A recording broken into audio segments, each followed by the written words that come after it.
ఈ మధ్య credit claim చేసుకునే విషయంలో చంద్రబాబు నాయుడు గారు ఒక సభలో ప్రసంగిస్తా సాయంత్రం అయిపోయింది, సగం మంది వెళ్ళిపోయారు, అందరూ రైతులు అంతా వెళ్ళిపోయారు, మీరు నాకు తెలుసు మీరు పాలు పితుకోవడానికి టెన్షన్గా ఆ టైంకి వెళ్ళిపోతారు, మీరు ఈ పాలు పిండుకోవడం కూడా నేను తీసుకొచ్చింది అని నేను నేర్పించింది అంటాడు. అంటే లాస్ట్కి బర్రెలకు పాలు పిండుకోవడం అనేది కూడా యుగాలుగా వస్తూ ఉండేది.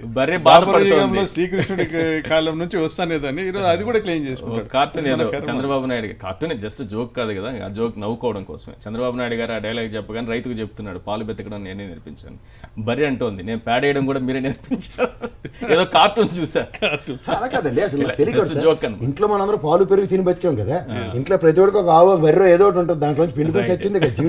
అది కూడా నేను నేర్పానంటే రైట్. ఈ మధ్య క్రెడిట్ క్లెయిమ్ చేసుకునే విషయంలో చంద్రబాబు నాయుడు గారు ఒక సభలో ప్రసంగిస్తా సాయంత్రం అయిపోయింది, సగం మంది వెళ్ళిపోయారు, అందరూ రైతులు అంతా వెళ్ళిపోయారు, మీరు నాకు తెలుసు మీరు పాలు పితుకోవడానికి టెన్షన్గా ఆ టైంకి వెళ్ళిపోతారు, మీరు ఈ పాలు పిండుకోవడం కూడా నేను తీసుకొచ్చింది అని నేను నేర్పించింది అంటాడు.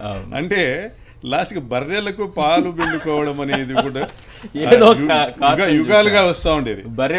యుగంలో శ్రీకృష్ణుడి కాలం నుంచి వస్తానేదని ఈరోజు అది కూడా క్లెయిమ్ చేసుకుంటారు. Cartoon Chandrababu Naidu cartoon just joke కాదు కదా, ఆ జోక్ నవ్వుకోవడం కోసమే చంద్రబాబు నాయుడు గారు ఆ డైలాగ్ చెప్పగానే రైతుకు చెప్తున్నాడు పాలు బెతకడం నేనే నేర్పించాను, బర్రె అంటోంది నేను పేడేయడం కూడా మీరే నేర్పించారు. ఏదో కార్టూన్ చూసా. అలా కాదండి, అసలు జోక్ అని. ఇంట్లో మనందరూ పాలు పెరుగు తిని బతికాం కదా, ఇంట్లో ప్రతి ఒక్కరికి ఒక ఆవో బర్రె ఏదో ఒకటి ఉంటుంది, దాంట్లో పిండుకొని వచ్చింది కదా జీవితం. అది కూడా నేను నేర్పానంటే రైట్.